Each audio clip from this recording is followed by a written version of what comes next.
আমাদের হুজুররা ওয়াজ করে শোনান হাসরের দিন রাসূল সাল্লাল্লাহু আলাইহি ওয়াসাল্লাম উম্মতি উম্মতি বলে কাঁদবেন এবং প্রত্যেকটা উম্মতকে জান্নাতে নেওয়ার জন্য চেষ্টা করবেন। কিন্তু হুজুররা যেটা কখনোই বলেন না তা হলো রাসূলের উম্মত আসলে কারা।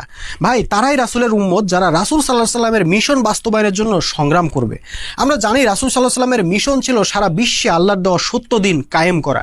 এটা এত বড় ও বিশাল একটা দায়িত্ব যে কোনো মানুষের পক্ষেই একা এক জীবনে এত বড় দায়িত্ব পালন করা সম্ভব নয়। সেজন্য রাসূল সাল্লাল্লাহু আলাইহি ওয়াসাল্লামের প্রয়োজন ছিল একটা উম্মাহ বা একটা জাতির যারা রাসূল সাল্লাল্লাহু আলাইহি ওয়াসাল্লামের মিশন বাস্তবায়নের জন্য সংগ্রাম চালিয়ে যাবে, এমনকি রাসূল সাল্লাল্লাহু আলাইহি ওয়াসাল্লাম ইন্তেকাল করলেও সংগ্রাম বন্ধ করবে না।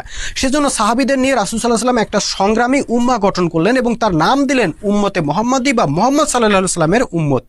কাজে আমরা যারা নিজেদেরকে রাসূলের উম্মত বলে মনে করতেছি তারা বোকার স্বর্গে বাস করতেছি, তাতে কোনো সন্দেহ নাই। আমরা যে বোকার স্বর্গে বাস করতেছি তার সবচেয়ে বড় প্রমাণ হলো রাসূল সাল্লাল্লাহু আলাইহি ওয়াসাল্লামের একটা হাদিস, যেখানে রাসূল সাল্লাল্লাহু আলাইহি ওয়াসাল্লাম স্পষ্ট ভাষায় বলছেন আমার উম্মার আয়ু হবে ৬০-৭০ বছর। খেয়াল করেন,